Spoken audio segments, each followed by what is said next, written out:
Des dissolutions qui ont été de courte durée, celles du comité Action Palestine et du collectif Palestine vaincra.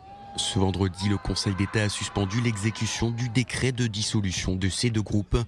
Des dissolutions prononcées en mars dernier par le ministère de l'Intérieur. À cette occasion, Gérald Darmanin accusait ces associations d'appel à la haine, à la discrimination, à la violence et de provocation à des actes terroristes.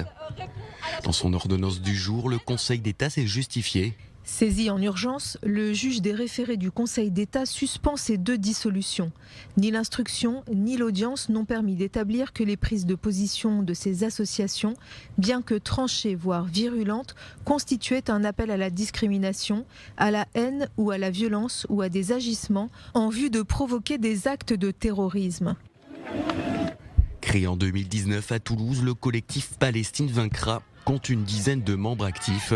Marqué à l'extrême gauche, il ne fait pas de mystère de ses sympathies pour le Front populaire de libération de la Palestine, une organisation classée terroriste par l'Union européenne.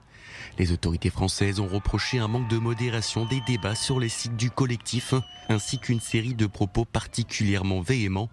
Dans un texte publié sur la page Facebook du comité Action Palestine en 2021, Israël se trouve tour à tour qualifié d'État juif nazi, de petit État qui ressemble à un abcès, ou encore d'excroissance maligne qu'il faut arracher du monde.